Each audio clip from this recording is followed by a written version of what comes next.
Welcome back to another AP World History video lecture. This time we're going to be talking about genocides. Yep, this is not going to be a very fun video.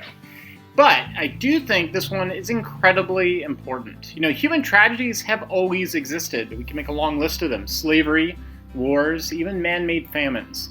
But genocide is really unique. A lot of times I've had students who have come and asked, why do we need to study about this if we have had all these horrible things that have happened throughout human history? The reason why is because of the definition of what is a genocide. You know, all the other things where humans were inhumane to one another were in many cases not really intended, or at least if they were intended, they weren't meant to get rid of an entire group of people. That's the difference with genocide. Genocide is an attempt to attack and to try to wipe out a group of people just because of their identity, whether it's religious, nationality, sexuality, etc. Now, the interesting thing is genocide only takes place in the 20th and the 21st centuries. Wait, what? You might be saying, hold on a second, that's not true. I can bring up plenty of examples where human beings tried to take out whole groups of people. And you're right, except in every single one of those cases that you're going to bring up, none of them were an attempt to take out an entire civilization based on their identity.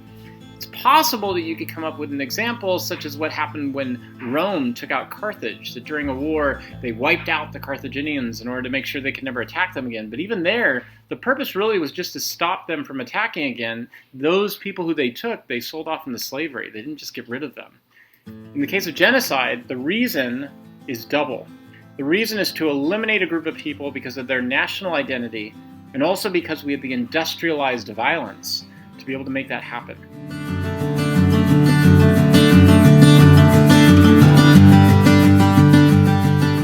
Okay, we're going to talk about two cases here that are really important that set the foundation to genocide. The first one is the Armenian Genocide. The Ottomans had been collapsing for some time. Back during the period of the 1860s, after the Crimean War, the Serbians, the Greeks, and the Egyptians had broken away from the Ottomans. Now, up until this time period, remember, the Ottomans had a way in order to make sure that they could assimilate people into their society. It was called the millets. According to the millets, what would happen is each group of people would get their own area to govern themselves by. And these millets were almost like nation states, except they were within the Ottoman Empire. One of these was the Armenians. They had their own millet, and this really was fine. There really was no problem for the Ottomans for centuries, even though the Armenians were Christian. The change started to happen after the 1860s when the Ottomans became a nation state. As they contracted after the Crimean War and became a nation state, they started to do what was called Turkifying, meaning they wanted to establish a Turkish national identity. Anybody who didn't fit into that was seen as somehow being foreign or a threat. In the 1890s, a group of new leaders called the Young Turks challenged, at the time period, the Selim, or the leader of the Ottoman Empire. The Young Turks believed in things like natural rights, Western industry, democracy, and science. In fact, they even passed a group of laws called the Tanzimat Reforms, which attempted to secularize government and remove some of the power that the ulamas and the imams had within the Muslim religion. In 1908, the Young Turks finally took over. They did a coup d'etat and took out the Selim of the Ottomans, and they were able to take over. There was some fear at this time period that the Armenians might be loyal to the Russians, who were also Christian. But what really stoked this fear happened in World War I. When World War I took place, the Ottomans decided to join in on the side of the Germans. At that point, the Ottomans had contracted all the way back to Turkey, and they were attempting to Turkify the nation. When World War I took place, there was this fear that the Armenians would join up with one of the main rivals of the Ottoman Empire, or the Turks, and that was the Russians. And there's some truth to this. There were some Armenians who did join up with the Russians, but the vast majority saw themselves as being a part of the Ottoman Empire, part of the Turkish nation. So the Young Turks, though, went ahead, and in 1915, they attacked and killed thousands of Armenian intellectuals. They also passed a law called the Law of Appropriation, in which they allowed for the Turkish government to simply take Armenian property. In that same year, 1915, they allowed for the law of deportation, which allowed for the deportation of Armenians. Note what was happening here. The Armenians are now being defined as no longer citizens of this Turkish nation. Now, there were even some cases not just of exporting out or deporting out Armenians. There were cases of actual outright murders of Armenians on large scales.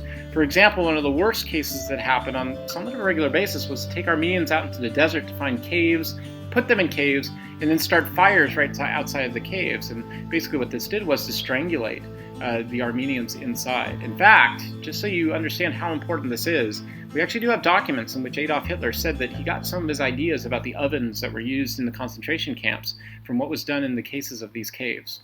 By the time that World War I was done, the Ottomans were defeated. Over 1.5 million Armenians were killed, and that doesn't even count all the Armenians who were deported out of the country.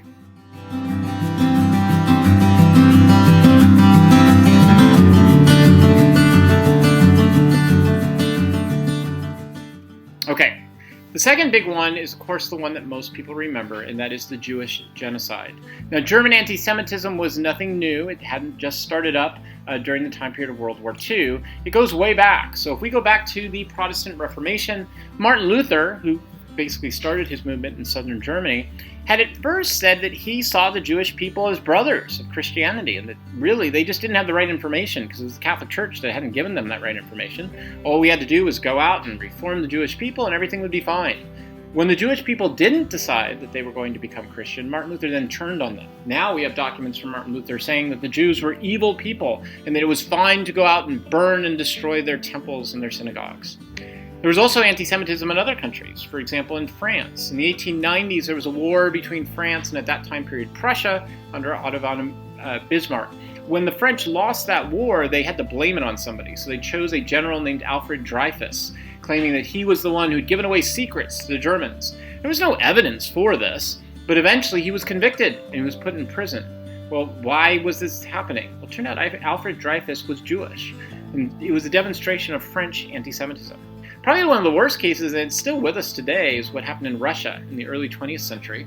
A group of people came out and said that they had a group of papers called the Protocols of the Elders of Zion, which showed that Jewish leaders had come together at some point back in the Middle Ages, and they had drawn up a plan to take over the world through banks and law. It was basically your worst type of anti-Semitic kind of stuff that you can imagine, yet it was all down on paper that they had done this. Until it came out that actually all of this was forged. It turns out the generals in Russia had made up all of these papers. And why had they done it? To protect the Tsar, because at the time the Tsar was not very popular. So it was a great way to scapegoat other people. It led into a number of what were called the pogroms, in which the Russian military was sent out to clear out Jewish villages and kill Jewish people. Of course, we know, though, that the Holocaust took place within Germany. And why was this the case? Well, let's go to Adolf Hitler. Now, I know Adolf Hitler tends to be the one that we all associate with, and for good reason, because Hitler was the one to call for the annihilation of the Jewish people. But keep in mind, Adolf Hitler could not have done this alone. He had to appeal to the German nation, and the German nation had to agree with him. So how did Hitler do this?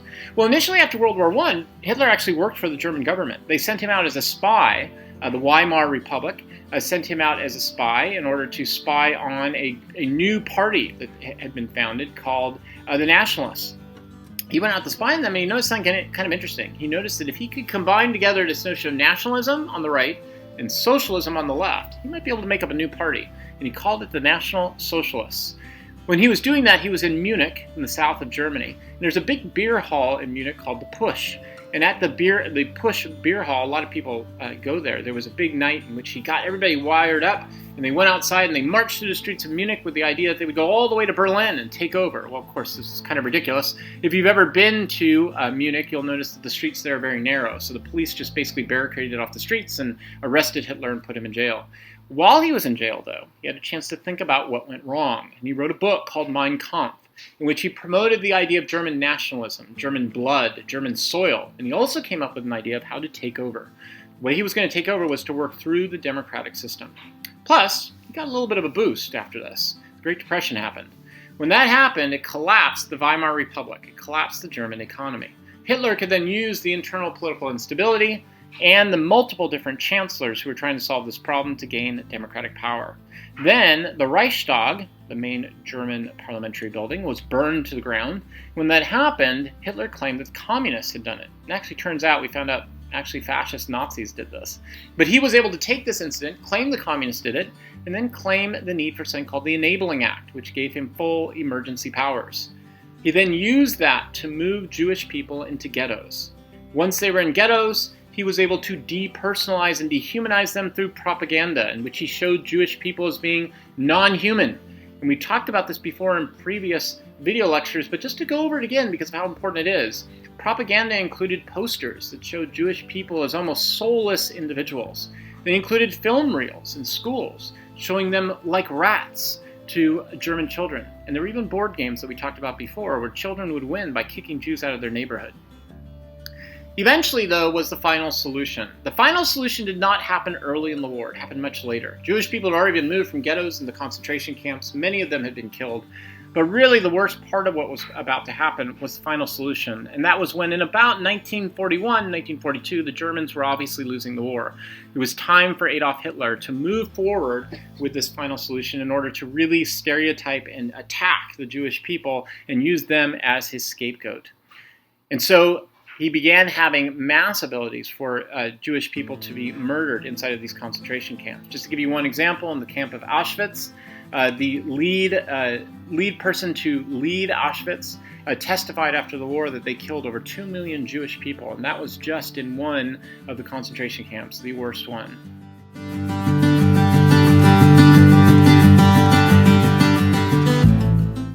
Now, during this time period, there were plenty of other acts of horrible inhumanity. For example, in the Philippines, American soldiers and Filipinos were marched by the Japanese in what was called the Bataan Death March from the southern part of the Philippines to the north to prisoner of war camps.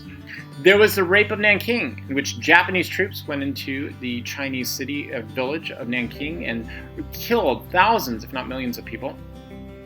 There was Stalin's starving of the kulaks, in which basically Stalin had created a man-made famine in the middle of winter when the kulaks would not join in with his collectivization. There was also something that we're going to study about later called Mao's Cultural Revolution, where he had young Red Guards go village to village, put people on trial who were considered to be traditional Confucianists, and then they were wiped out. But none of these were an attempt to get rid of a group of people entirely because of their identity, which gets to our takeaways.